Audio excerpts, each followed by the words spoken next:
Nine shows. 10. It says 10. Yes. 9 shows. And we finally got our show to start on time, Kellen. I'm so excited. Hi, I'm Kellen Ann, and welcome to the Right Spotlight. I'm Brian Monahan, and I am Kellen's co-host here on the Right Spotlight. Well, you're my co-host. You're my co-host. Who's co-host too?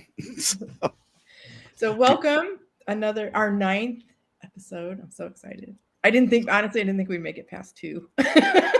Oh, I have us down for like 100. So good. We're in I'm good ready. shape. I'm ready. So welcome. If you are watching, please comment. Let us know where you're watching from. If you have questions, today's a great day because we have BarrySelby, who is a relationship expert. Also, find us on YouTube. Brian, where do we find you? The easiest way to find us, go to therightspotlight.com, and there's a link over to our YouTube channel. And hey, we're beggars can't be choosers, so we'll take you as subscribers. Go click it.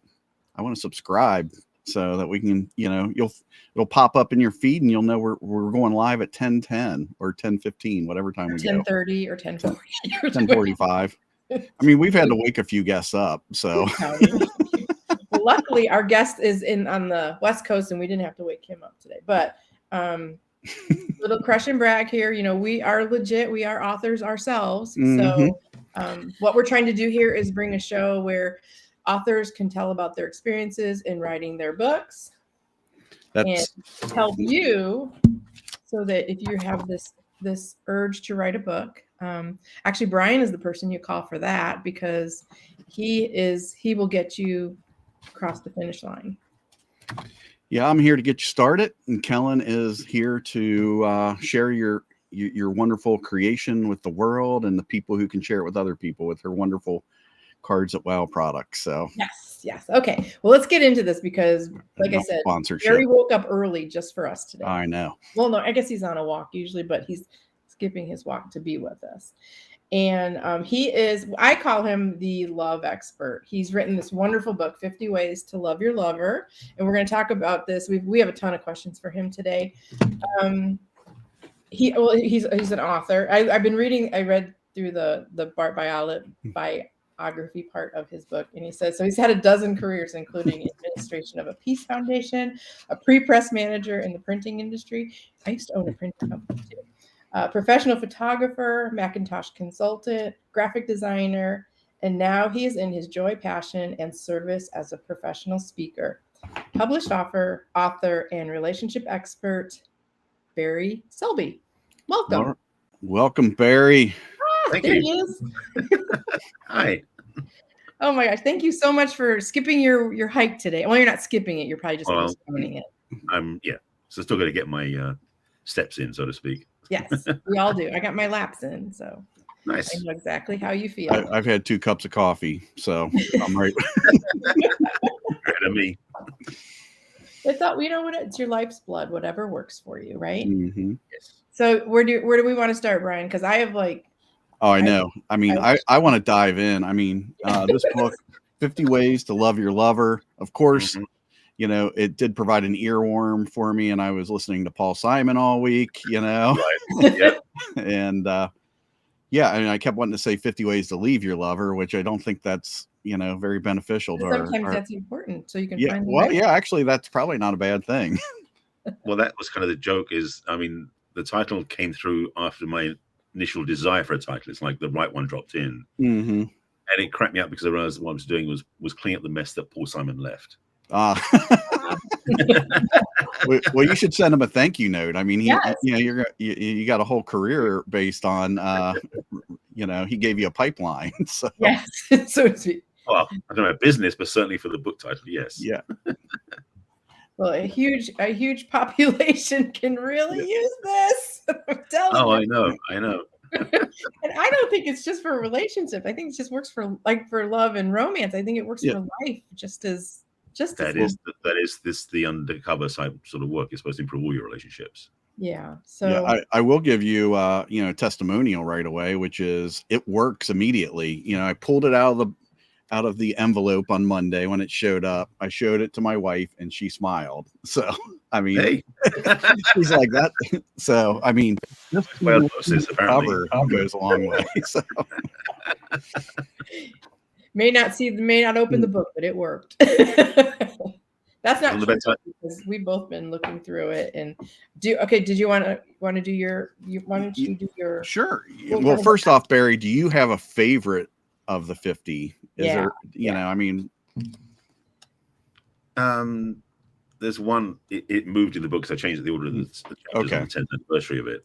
But basically, your relationship with yourself starts first. Mm. You know, I should say it starts first with your relationship with yourself. That all your relationships begin from that place. In fact, really, the book is a guide to having a better relationship with yourself, so that you have a better relationship with everybody else. So that's kind of the theme through the whole book. But there is one chapter that says that, and I mean, it's like picking one of your favorite children. Oh yeah. So my question to follow up was, what would be the most important chapter? But it sounds like that's probably the same answer. Basically, yes. Yeah. Now, you know, I noticed I was kind of caught off guard. You know, 50 Ways to Love Your Lover. I assumed this book was for somebody that was already in a relationship, but I noticed this book is also for somebody who's not in a relationship. Absolutely. Tell us a little bit about that. Well, not being in a relationship at the time I wrote the book, I wasn't writing a book about how to have the best relationship because I've made too many mistakes to do that as a positive thing. I learned the lessons teach. Don't do what I do. Do what you need to do. Exactly. And the principles basically just came. I mean, the whole book started as an unplanned stream of consciousness, writing things down about what I believe about relationships, and then it built itself into a book. I don't claim to be an author. I sort of just assembled it. And the real key is that the principles work if you're in a relationship or you're single, if you're straight, you're gay, you're male or female, because everything in the book, I mean, one or two chapters are really specific about a certain part of the population, but most of it is just for everybody. Mm-hmm. Yeah, Kel and I were talking before we got on today, and one thing we were thinking is like, this book really is not even about relationships or loving or lover relationships or romantic relationships. This works for every single relationship. Yeah. I mean, it definitely is aimed towards romantic, obviously, with the title, to romantic interests. But the thing is, you can use this everywhere. That's one of the things. I mean, because I use it everywhere. So, you know, I feel like it's a game plan. You know what? Yep. Messed up. You're free. You think you think as soon as like you get that divorce or you break up with that boyfriend, okay, I'm good to go because I'm free. But then you're free again and again. And so there's like, not only that, but also when you're after that divorce or big breakup, you're often dragging a big suitcase of stuff behind you haven't done anything about yet. And you don't really want your next partner to do the unpacking for you. Right. Well, you just brought up one of my 3 favorites that I marked, which is number 8. Number 8, your baggage is never caused by your new relationship. So, you know, and if you bring your baggage, it'll never succeed. Well, the thing is that it's a distraction from being present with the current relationship. And it's, you know, I was actually arguing with a friend of mine recently because I posted this a while ago. The time doesn't heal all wounds; it numbs them. And that's the challenge I'm talking emotional wounds. You know, physical wounds are obviously a different story. But the thing is, when people think, "Oh well, I'll just ignore it and move on, and I'll be fine," and that's the most challenging part, because what it does is become this annoying, like the squeak in the chair or the squeaky wheel on the car. It doesn't go away. You just try to ignore it, but it's still there. And if you don't deal with it, it could get worse. Because you're turning the music up to not hear it instead of kind of, yeah. I'm really great with analogies. That's cool. Use it. I might borrow it. You can. It's all. Anything is yours. I like that one, Kellen. That is good. Well, because that's what I do. No, yeah, I do too. Like when my chair squeaks on the show, I just mute myself. I haven't fixed my chair yet. It's been 10 episodes, right?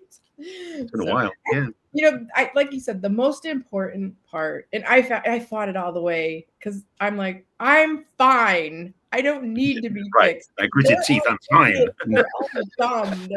They don't understand me, right? They don't listen.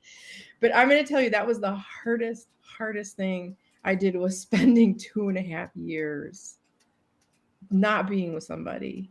And I found out I'm not perfect. So are we going to go ahead and do a live case study here, Kellen? And because I've been through Let's it go all. to work. Let's get to work, Barry. Let's go for it. I've been through sociopathic, narcissist, codependency, name it. But I acknowledge it. Like this is kind of personal and I don't care. I'll share it. So Okay. I was so distraught after my divorce. I was so depressed. I went to my pastor because I didn't know what to do. And he put me in a 12-step program. I wasn't a drinker. I didn't do drugs. It's normally for alcoholics or addicts. But I went through the whole thing and found out. That's where I found out I was a codependent. Mm-hmm. So there is a 12-step program for codependence too. It was called Celebrate Recovery. So they just bounced me around until I fit into a group because I sat with the AA group once. And I'm like, well, I don't know if this is right, but no, I mean that was hard to do. I mean, the thing is that what happened was it sounds like you basically brought it conscious. You became aware of it. Mm-hmm. Because most of the time what we do is we run unconscious programming, patterns, beliefs without realizing it because we just think that's the way it's supposed to be. Right. The thing I said recently, I think it was actually the show I was on with you the other day, is that we have sex education in school, but not relationship education. Right. So we don't learn relationship skills in any formal way. And all we really learn from is by watching our parents, which can be a good thing or a bad thing. Or a bad thing, yeah. Yeah, so what happens for most of us is that we basically get imprinted. We become students of what our parents are teaching, not formally, just totally like offhand, unconsciously, because we live around our parents when we're kids and we go, well, that must be the way it is. And so it becomes the logic we program ourselves with. And then fast forward to adult life, we will tend to repeat the same patterns because it's what we think love is supposed to be like, which isn't always a good thing. I mean, we all have parents that have taught us something that may not be the perfect thing. Mm-hmm. Very few, less than 1.1% of the population had a healthy upbringing, unfortunately. Yeah.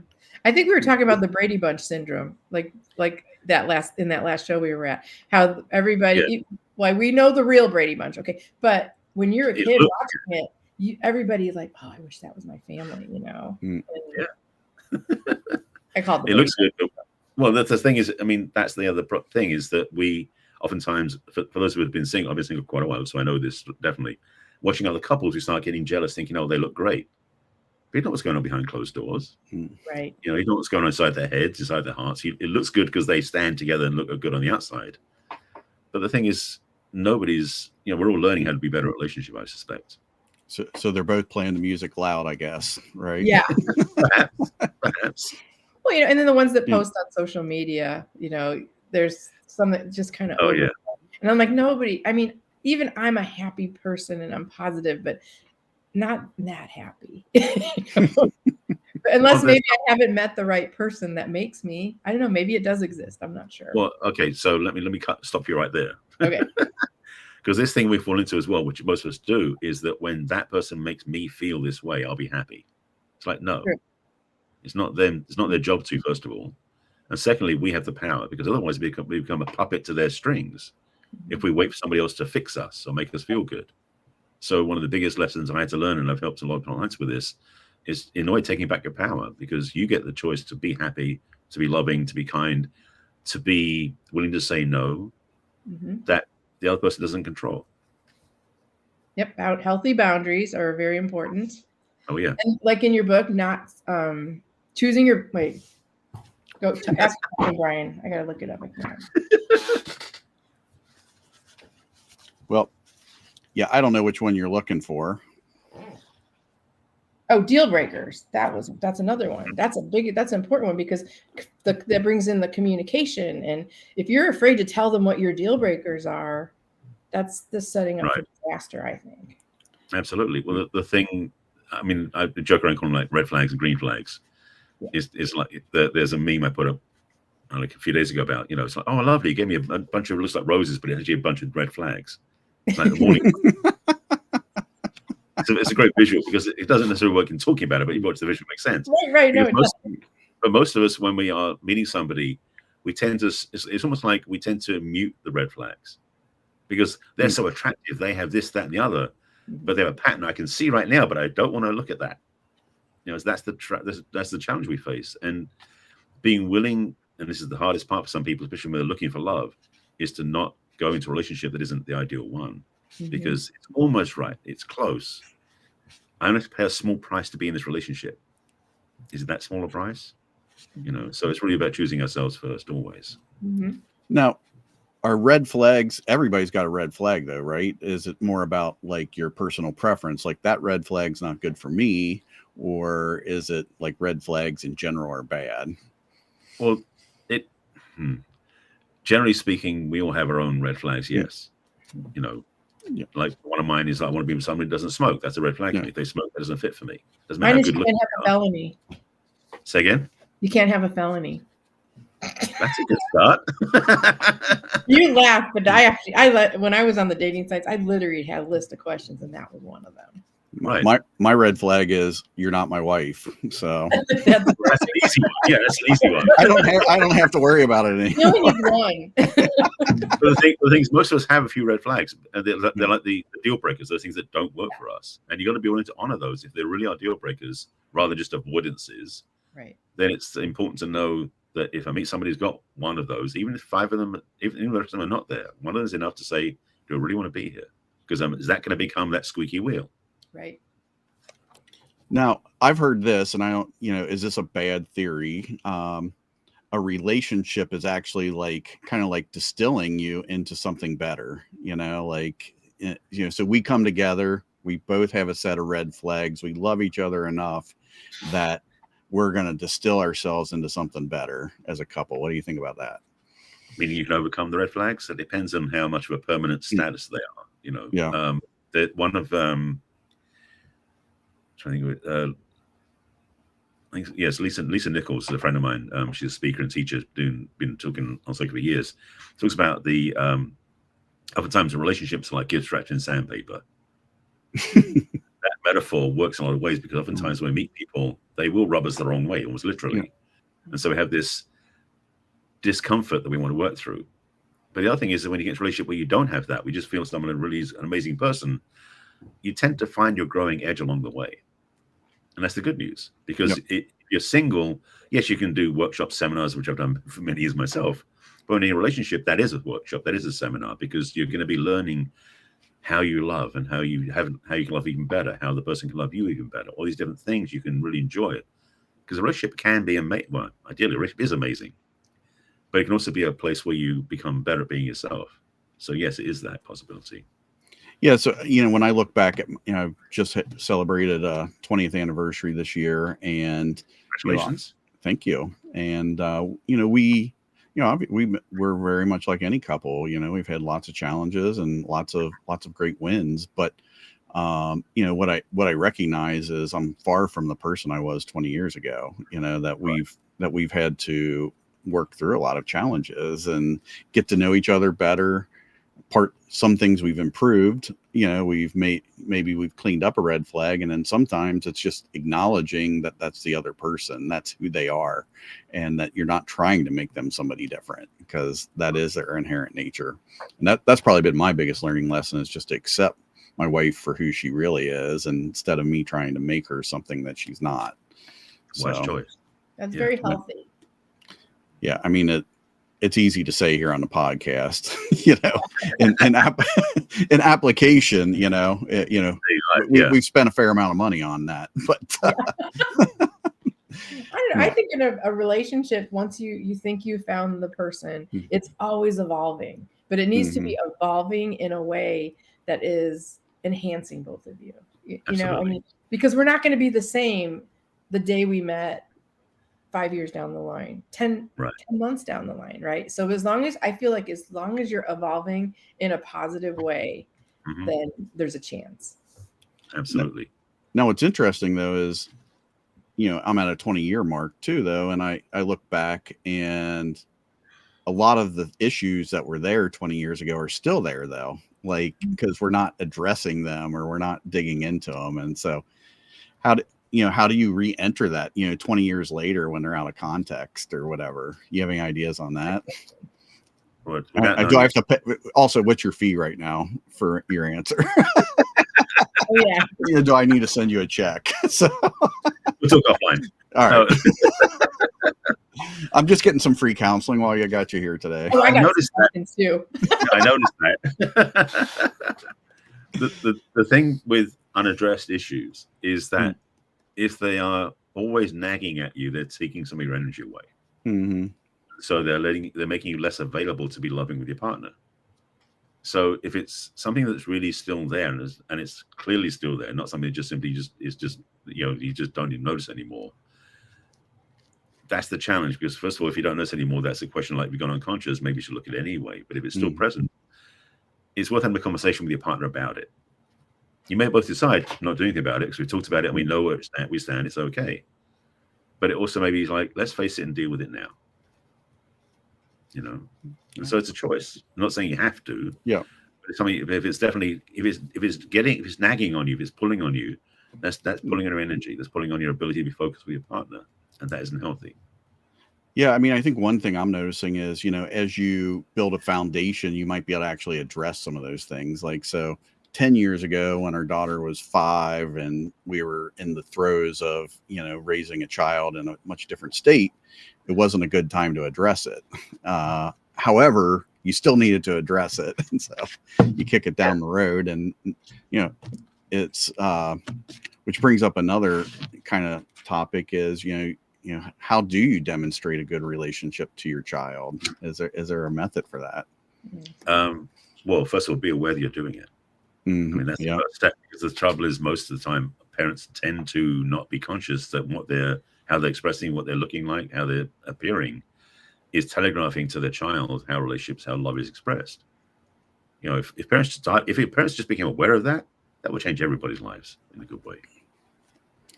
Yeah, I mean, that's been like, I think that's the progression of parenting is like, oh wow, they're watching me. And I see you. And I actually see them doing what I do, and it doesn't look good. I was gonna say that's the scariest thing is when you start noticing that it's like, that's what I've been doing. Oh my God. It looks good on me. Maybe. No, never. Thanks for being my mirror, sweetie, but I'm sorry, it's going to cost you a lot of money in your 20s. So when you talk about being intentional, being intentional with picking the love of your life. So you've worked on yourself.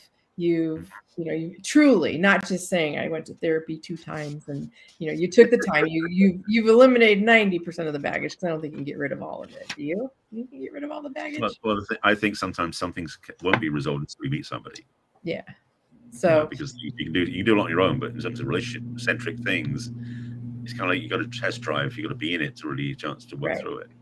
So my question is, like, in my 20s, like choosing intentionally and having choices is the key thing. There were lots of choices. So when you get to, say, your 50s, your 60s, say even your 70s, the pool definitely narrows down. How do you know you're not settling? Because you don't have that many to choose from. Well, the simplest way to say it is add to your life or pull from your life. That's a simple parametric test. First of all, second thing is that if you're working on your own life and enjoying yourself of who you are, then when somebody you meet pulls that energy away. Okay. And I've been single quite a while, and I've met quite a few women over the years, both dating apps and in real life. And I felt very quickly whether or not there was somebody I want to add into my life, whether it's romantic or not, or simply say, no, thank you. And I had to say no, thank you a few times, because I realized that to be in that relationship would be costing me more than it was giving me. Now, what kind of costs? Give some examples of costs. It would be stifling. It would be having to force me to change my beliefs, which I wasn't willing to give up. Oh yeah. Those sort of things. Okay. And I've had that. I did that in the past when I was a lot younger and a lot more naive and didn't know as much, like most of us have. So it wasn't unique. So choosing from a place of my life, it's like, and I've said this before, that I'm very clear about the next relationship I want to be in has to be someone who adds to my life so that we can do is work together. Because the other part is, and this is the challenging part, is that because I do know quite a lot and done a lot of work, when you meet somebody, it's challenging to be with somebody who knows themselves enough as well. So I don't have to go, oh crap, I can see their stuff in front of me. It's like they're telegraphing all their issues. Yeah. That's not fun. I wonder, are people afraid to date you?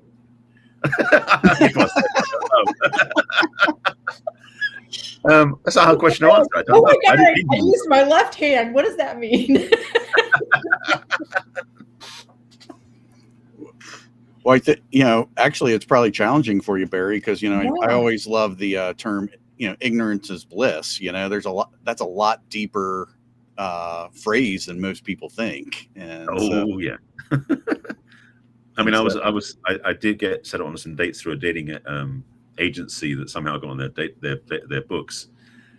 And I remember one date they put me on was so not a match. Really, and she was getting upset because this matchmaking service doesn't match very well. So because there's a sense that you could maybe go with anybody. It's like, not really. This again, why we have red flags, why you have preferences, why you have requirements of what you want to have. And it is a matter of saying, if I don't have that, then I don't want to even look at that choice. I want to be willing to stay, because a lot of times people are also spending the time when they're out of a relationship looking for the next one, which is a lot of energy drain as well, rather than living the life fully. No. I did that. I admit that. I was like, oh, I want them, because I'm like, I want to do stuff with people. I don't want to. I'm like, I don't like doing everything alone. I mean, I'll be honest. I'll straight there. Let me qualify that. Also, it's fine to have a social life. I mean, have friends that you love being around. Yeah. But you'd also, don't put everything on your partner. That's another thing in the book about don't give up your friends for your relationship. Right. But I like that one. Yeah. Yeah, and my wife was a problem with one because I have tons of friends, Yeah, my wife went out last night with her friends, and I'm like, I love that you're doing that. I think that's a good thing for us. And so she came home last night. She's like, it's great. I ran into this person and that person, and not having somebody that's tied to you is often nice too, though. I mean, then she can be free to talk to the people she wants to. She doesn't have to drag me with her. And so, it was actually pretty cool. Last night she came home just really stoked about her night out. And so,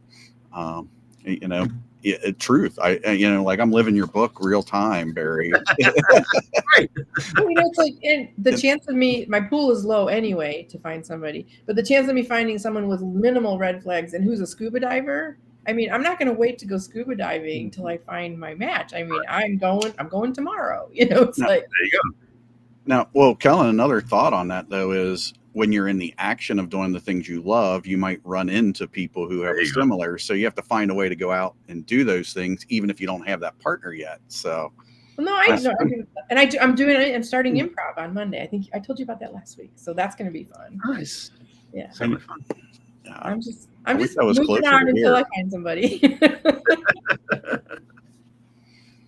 Or they find me. Maybe they'll find me. I don't know. Now, my two favorite ones are on the same page, Barry. 26, which is telepathy rarely works. Yes. Indeed.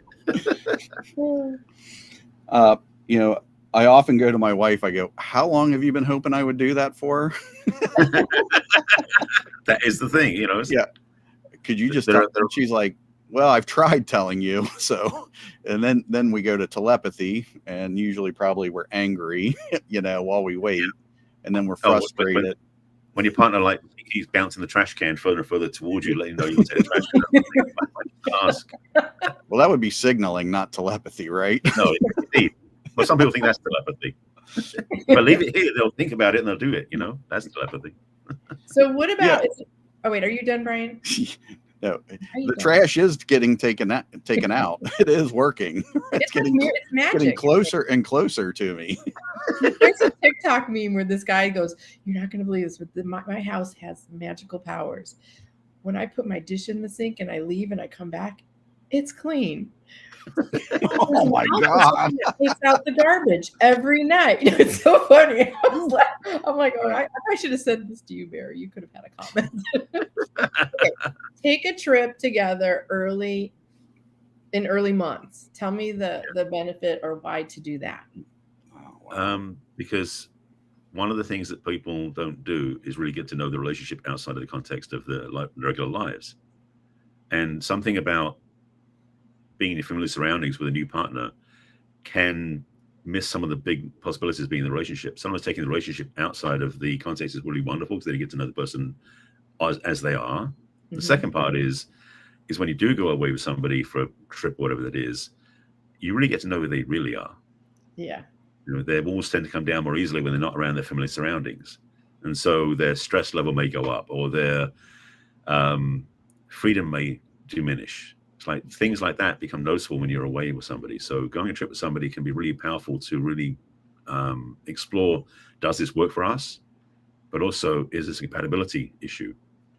Or it could show you, yes, this was a great decision. Yeah, because you might discover the synergy and the way you work together is so perfect when you're traveling. One of you does all the planning, one of them just has fun, or vice versa, whatever it works. So taking a trip has great. What it does, it kind of accelerates the process of getting to know each other. Okay. So it works that way. Well, I would think it also kind of, our comfort zones. We probably built our whole life with all these little numbing comfort zone things. And yes, when you can remove some of that, you can get a better view of each other as well.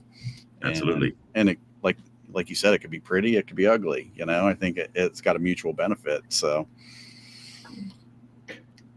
I love that it's early. And I think a lot of people might say, don't take one too early. Maybe, there's a risk, or, it's like, but is the risk possibly being in a relationship for too long that wasn't a good one? So, right. Yeah.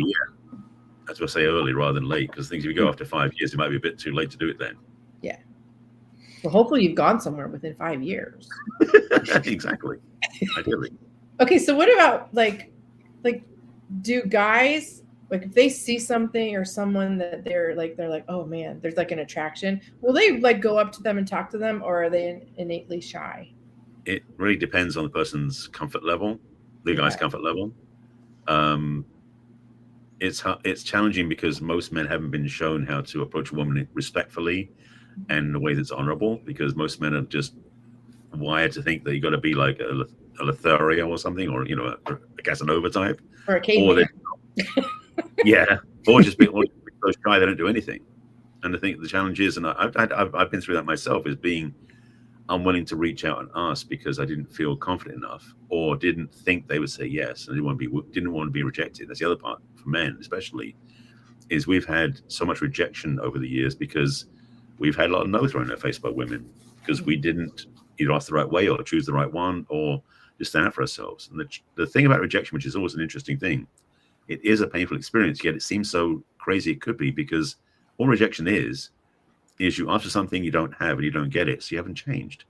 Right. That's simplistically. But the thing is, but I mean, I do too. It's like, rejection hurts. So it's one of those challenges. So for men, is what's also the other question is, what's driving you to be around this woman? Is it because she looks really good, or because you feel like she's got some great skills, or the way she talks to somebody sounds really nice, or the way she treats people is really nice? What's getting you interested? Because it's challenging for us men because we are visually stimulated, so to speak, naturally, whereas women are more emotionally or energetically stimulated. It's like the variance between men and women is that we notice women by generally how they look, which can be a good thing or a bad thing. You talked about that in the book about it's not all physical with the guy. Right. That was, and I would have, I don't know, I think that way, that they're all wondering, making sure they want you to have these hot rock bodies. And well, that's the thing is, I mean, I'm thinking personally here. I want to be around a woman I find attractive. Now what attractive is to me isn't necessarily attractive to somebody else. Right. So it's not like a one size fits all, literally, sort of thing for men. But ideally for a man, he's going to be with a woman who he finds attractive because that's what keeps him interested in a way. But attraction isn't just physical or visual. It could be just how she makes him feel. It could be how she takes care of things that he doesn't want to deal with even. It could be all sorts of things. So finding a partner that you feel attracted to is the key. And then a lot with their love languages, how do you feel about that? Do you believe in them? The love languages are part of how to be better connected and be more compatible. Mm-hmm. I was actually watching, two friends of mine did a podcast or an Instagram live about how the 5 love languages don't mean anything. It's like, no, I disagree. The 5 love languages, which if those don't know, is a book by Gary Chapman, who spent 30 years studying couples and wrote these 5 distilled ways of communicating love. And the truth is they are very useful as part of your experience. They're not the only thing. Mm-hmm.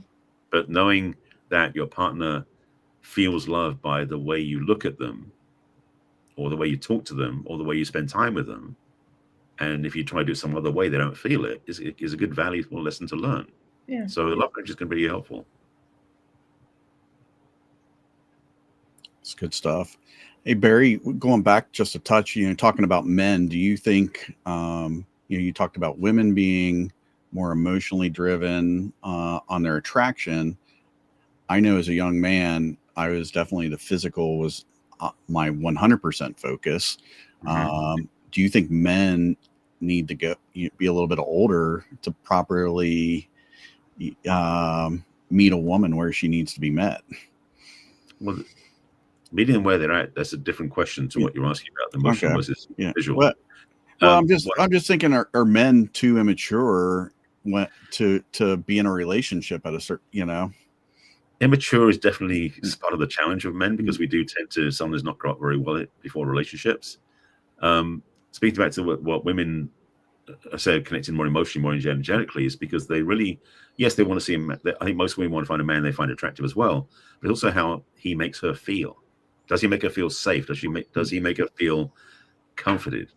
Because those are key qualities, because a lot of times for women, if a man may look great, but she feels nervous around him, like he's got some danger signs, that can be temporarily attractive and very stimulating. Long-term relationship, that may not work. So it's about, for a lot of women, it's about, because they have some more, generally speaking, again, these are all generalities, women tend to be more sensitive to feel what a man's about, that a man doesn't necessarily feel about a woman. Our intuitive skills, our sensitivity is not as strong naturally. Okay. Do you think this book will help with confidence for guys? Like, when you learn to love yourself and you do all the work, well, I shouldn't say just guys, but like back to like reaching out to talk to somebody that you feel attracted to. Will, do you think this book is like a pathway to help them get the confidence that they would need to? It certainly wouldn't help. It wouldn't hurt, rather. Okay. I mean, there are books out there that are kind of the pickup artist style of things, and that's not what this book is about. No, but I'm just saying, give them the confidence to like say, hey, I'm attracted to that person. I want to say hi, Yeah, I mean, that's the thing. I think one of the parts of the book I talk about is when all else fails, try honesty. Yeah. And being honest from a clean place, not some sort of pickup or player place. Right. Would be a lot less risking of rejection. So to be nice, to actually say to somebody like, I really find you attractive. I just get to know who you are, not you want to go to bed, Right. That's a different choice.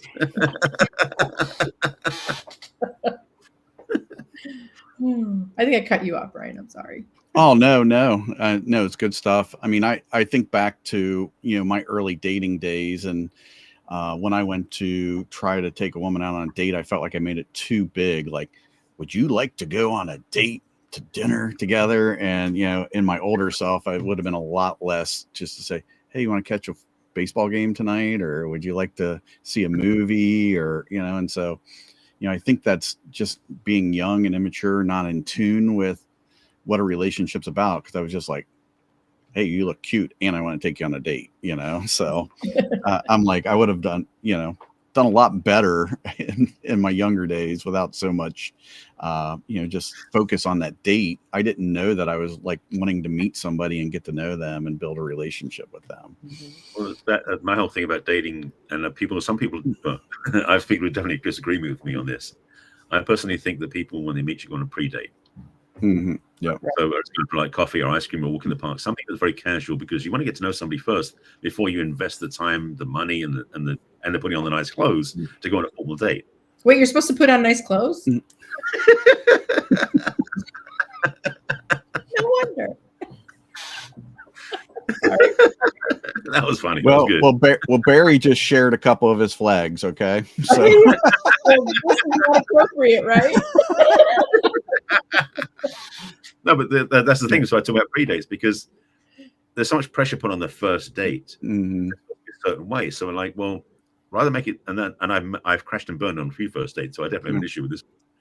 Having a pre-date where you go out for coffee, something that's low investment, and especially after what happened with the Me Too conversation a few years back, having women feel safe. So meeting somewhere public where they drive themselves there, whether it's daylight, and where they can feel safe so they can leave when they want to, is right now is kind of still a key thing. Not as much as it was a few years ago, but having that safety where she can be have her own autonomy when you meet up is a healthy thing.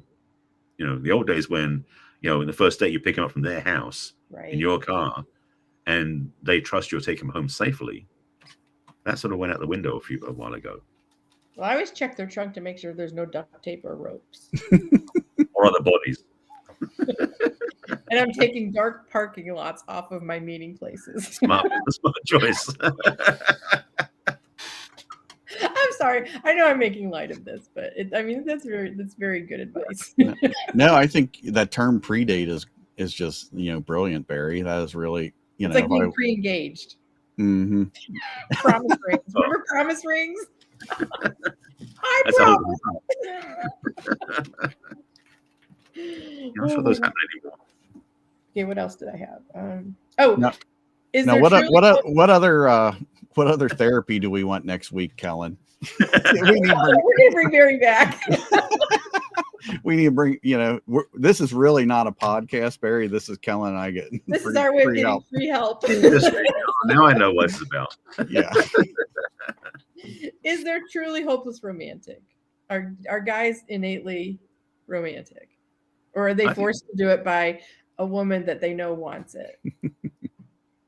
Well, I think there's a spectrum on that one for sure. So there's a range, but I think for most men, like the idea of romance, yeah. Okay. And of course, I haven't surveyed every man on the planet, so I can't speak for everybody. We'll get back to us by next week. Yeah. So would you like it if a woman gave you flowers? Well, yes, in that does work to a degree, although my primary love languages are quality time and physical touch, so it's not gifts. Okay. So the flowers don't resonate as much for me. That's me personally. The thing is that making you a sandwich would make you happy. Oh, that works. Food always works. No, but the thing I want to speak to is that initial flirt, that first connection. Mm-hmm. And I've talked about this before as well. In many, in quote olden times, back 100, 150 years ago, a woman would actually initiate. She would drop the handkerchief for the man to pick up. And that was a courtship move that basically where she said, I'm interested in you. And if he picked up and gave it back to her, that would show he's interested in her. It was an unspoken rule back then. And we don't have that anymore. So back then it was great because we men would actually know when a woman was interested in us before we even had to do anything. If we didn't have interest, we could walk away, sort of thing. It was kind of a no energy, no wound, no energy lost, no mistakes made. Right. But that unspoken piece was a sense of, oh, okay, we're both interested. Let's see where this goes. And was initiated by the woman, not by the man. Right. Maybe I'm going to start a new trend. I'm going to bring a hanky to a bar. Make sure it's well lit. They might not see it otherwise. I'll be like, I don't know. They're not going to know. That's something I don't know if it will actually come back again. It was hard to bring it back into the culture. Yeah.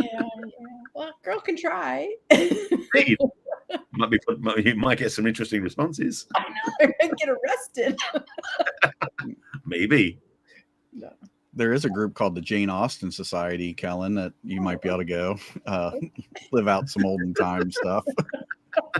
I couldn't handle wearing those dresses or things,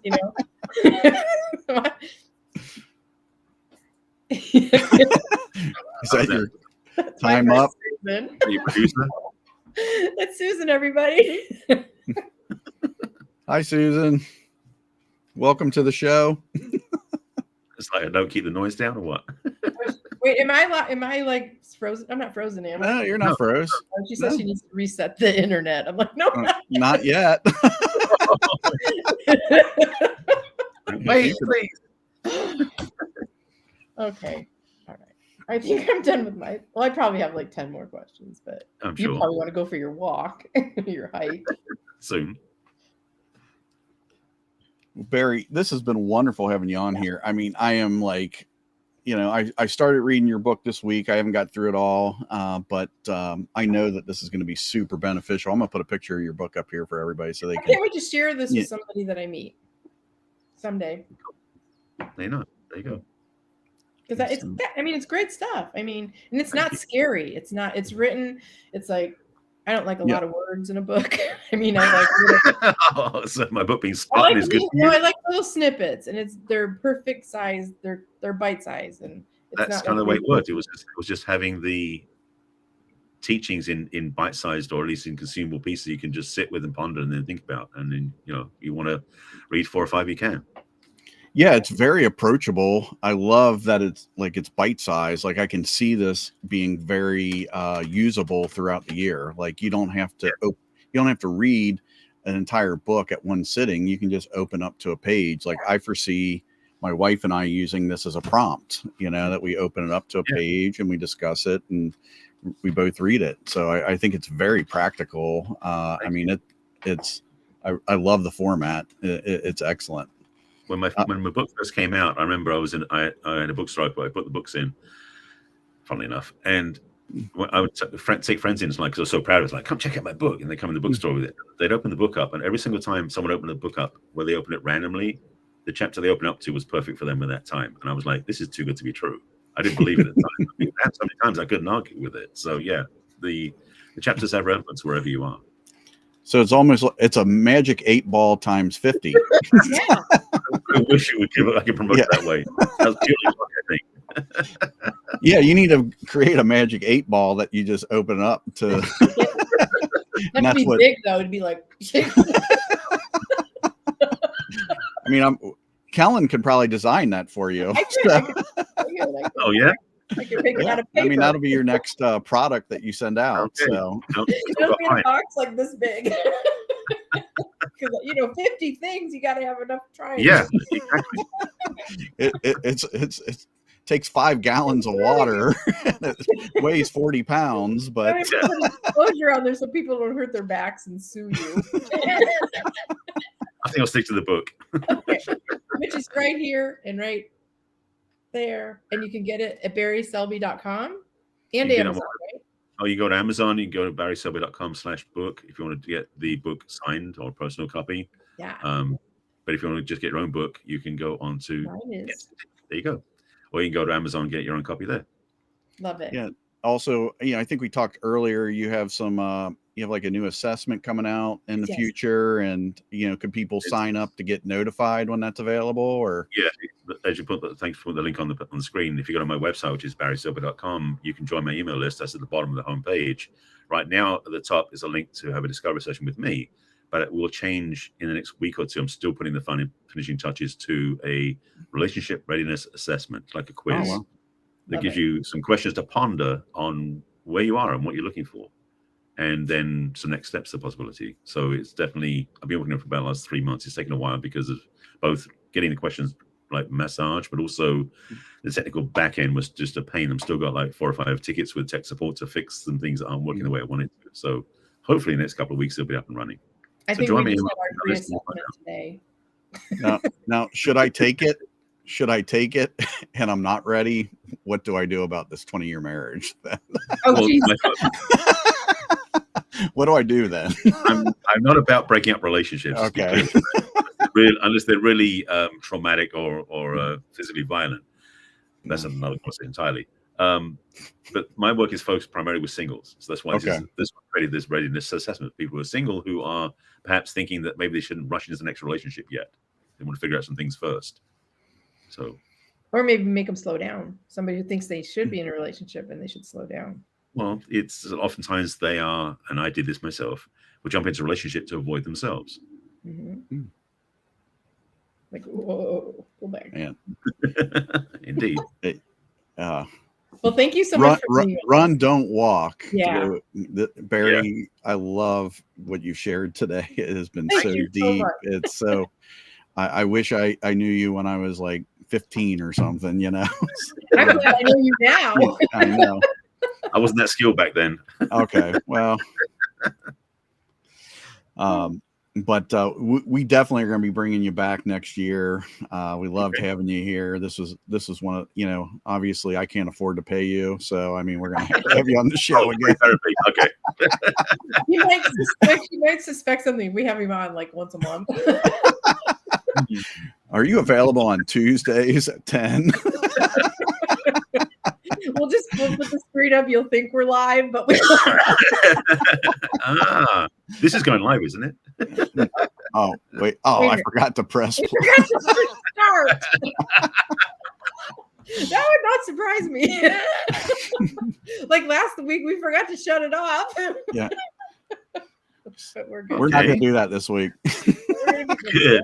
This has been the perfect. We got the 10-10. We had an amazing guest, wonderful information. Thank you. You're watching this on the replay. Please let us know where you're watching from. And if you have a question for Barry, put it in there or contact him. We'll get him the question. We'll tag him on our socials so you see him as well. So Barry, it's been an absolute pleasure having you here. I can't do my heart thing because it only works on my big computer. See, it's not working. Yeah, you have the new Mac software. I guess that's the new thing. I think. Yeah. I guess. But we're gonna send you off to the green room. We'll catch you here in a minute or two. I'm gonna do my recap. And we're gonna do a quick little recap. We actually forgot to ask him our most important question. Oh, yeah. Okay, we can do that. For new, obviously we're focused on new authors or people that. Do you have a tip or something you wish you would have done differently when you started your book? Just one. Well, you can do 5. Yeah. Yeah. Well, basically, that'll be the start of your next book. As I said before, is that my book started out as being a collection of just principles and ideas about relationships. I didn't plan on writing a book. I just had collected this 50, 60 principles I put on a Word document and didn't do anything with. And I spent about 3 weeks having a little voice in the back of my head, like I call it still small voice, saying, write a book, that I would totally ignore and suppress and argue with. And when I finally said, okay, how do I do it? It kind of showed me everything to do. The thing is, when I wrote the book, it was actually very easy when I got in the flow and got out of the way. That was one piece. Second piece, though, was once I finished writing the book, I got absolutely scared and put it away for a year. The thing is, that fear was unnecessary. The book was worth doing. So I guess my advice is 1, trust yourself. 2, don't be afraid, because if you got a good idea, it's going to land. And 3, be willing to let the ideas flow. Mm-hmm. That's wonderful advice. Wonderful. Thank you so much. We really appreciate it. You're gonna spawn a whole new group of authors with that help there. Right. Thank you so much. I think Brian's just gonna use it in his yeah. Oh yeah, definitely. We can do a whole podcast on what you just shared there, Barry. That's a podcast in its own right. So well, we thank you so much. We look forward to seeing you soon, and we'll check back, and let you know how we're doing. So I appreciate that. All right. Well, thank you, sir. We'll see you soon. Thank you. I always hate. I don't know how to send them off. It's so. I know we got to figure out a transition because it feels like so. But it's like saying bye to something. All right, bye, goodbye, bye. No, love you. Like when you talk on the phone with your best friend, yeah. You wouldn't hang up until they hung up, and they wouldn't hang up till you. Yeah, I don't know how to do it. We'll have to figure it out. We need a more elegant way to throw people off the show. So okay, my takeaways. Rejection is something you don't wait. How did he say that? Something you don't get? Well, he said it hurts, but it doesn't change you. That's huge. Because rejection hurts like hell. Yep. But it's like, rejection is when you don't get something you want. That's what it was. But it doesn't change you. So I love that. The other thing is as far as the book, book publishing, is that, like you said, he had no intention of writing a book. He had this document, and then he had the little voice, and he listened to the little voice. It finally drove him crazy till he wrote the book and published the book. And then, like he says, listen to your small voice unless it tells you to do something illegal. Oh, those are excellent. They would all be on my list. Today, aren't I? I'm sassy today, aren't I? Oh, you are. Yeah, a couple of my takeaways are, I loved him talking about dating being a safer place. In the event industry, my day job, we're always talking about how to create engagement. And I think, everybody's fearful of rejection, and whether that just be even in a dating scenario or even walking up to a person at a conference or at a table or something. So how do you create a safe environment for that relationship to build? And, so you have to think about it from your perspective, what feels safe to you and what feels safe to the person you're greeting. So I thought that was really caught my attention. And then on the front of the book thing, this one's huge, which is he talked about sitting on the book for a year afterwards. I can remember the day I published my book and thinking, I have to live up to this. Right. And so that is something that, to forecast to new authors is there is that day where you you drop your book and you're like, wow, can I walk the talk of what I just shared? Exactly. And I actually think that's a good thing, because that means you've written something meaningful, something deep, Right. and you probably aren't going to be able to walk the talk. That means you've aspired to something bigger than yourself. So Exactly. love that he had that experience, because I know that his book matches up to the fear that he had. It's that good of a book. So. I know it's So yeah, I love it. I love it. He was a great guest. Mm-hmm. And Yeah, go out, BarrySelby.com, Amazon, 50 Ways to Love Your Lover. I think if you just drop it into Google, it'll get you there pretty quick. I didn't have any problems finding it. So contact Brian if you're thinking you want to write a book. Yeah, if you got a big 50 items in a Word document and you want to compile it into a book, I will get you there. I'll get you across the finish line quickly. About 90 days for some people, you know, because I believe you already got the content. Most of you do.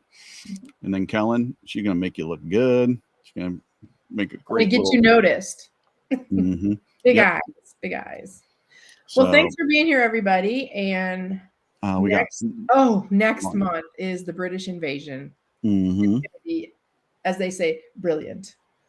So Michael Heppel is going to be our guest on next Saturday, and he's written 17 books, but we're going to talk about his new 17. We're probably going to talk about his Write That Book. I can't wait to hear that. I know, he's an amazing man. Have you met him like this yet?